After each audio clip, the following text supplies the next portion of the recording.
राजस्थान का खाटू श्याम मंदिर भारत के प्रसिद्ध मंदिरों में से एक है।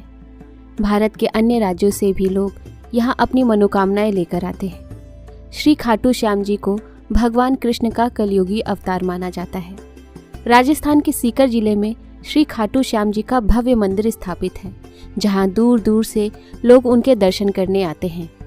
आइए जानते हैं इनके पीछे की पौराणिक कथा। खाटू श्याम का नाता महाभारत काल से है। खाटू श्याम भीम के पोते हैं।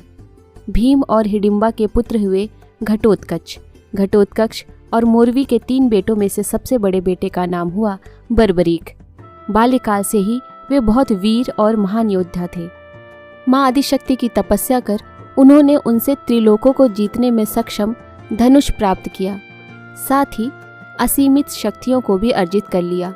तत्पश्चात अपने गुरु श्री कृष्ण की आज्ञा से उन्होंने कई वर्षों तक महादेव की घोर तपस्या करके उन्हें प्रसन्न किया और भगवान शिव शंकर से 3 अभेद्य बाण प्राप्त किए।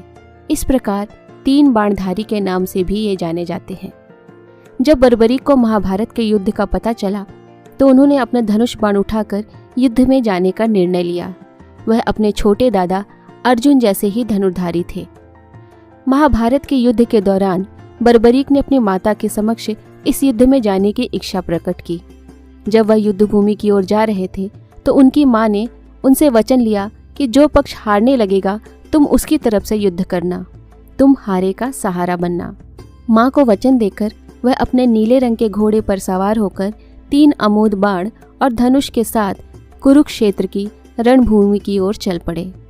भगवान श्री कृष्ण युद्ध का अंत जानते थे, इसलिए उन्होंने सोचा कि अगर कौरवों को हारता देखकर बर्बरीक कौरवों का साथ देने लगा तो पांडवों का हारना निश्चित है।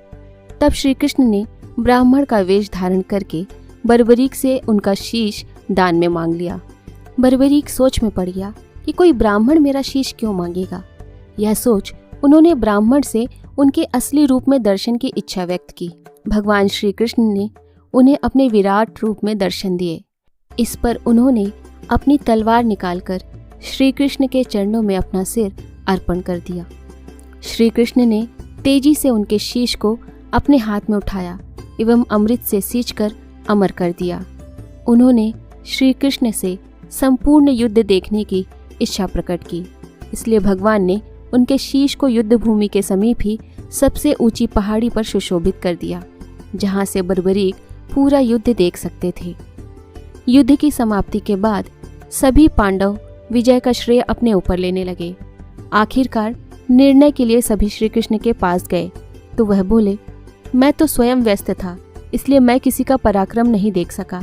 ऐसा करते हैं, सभी बर्बरीक के पास चलते हैं। वहां पहुंचकर भगवान श्री कृष्ण ने उनसे पांडवों के पराक्रम के बारे में पूछा तो बर्बरीक के शीश ने उत्तर दिया, भगवान, युद्ध में आपका सुदर्शन चक्र नाच रहा था और जगदम्बा लहू का पान कर रही थी। मुझे तो ये लोग कहीं भी नजर नहीं आए। बर्बरीक का उत्तर सुन सभी की नजरें नीचे झुक गई। तब श्री कृष्ण ने उनसे प्रसन्न होकर इनका नाम श्याम रख दिया। युद्ध समाप्ति के बाद उनका शीश खाटू नगर में दफनाया गया, इसलिए उन्हें खाटू श्याम बाबा कहा जाता है। कलयुग में एक गाय उस स्थान पर आकर रोज अपने स्तनों से दूध की धारा बहाती थी। लोगों ने यहाँ खुदाई की तो एक शीश प्रकट हुआ, जिसे कुछ दिनों के लिए एक ब्राह्मण के पास रखा गया। पौराणिक कथा के अनुसार एक बार राजा रूप सिंह को सपना आया, जिसमें उन्हें खाटू के कुंड में श्याम का सर मिलने के बाद उनका मंदिर बनवाने के लिए कहा गया था।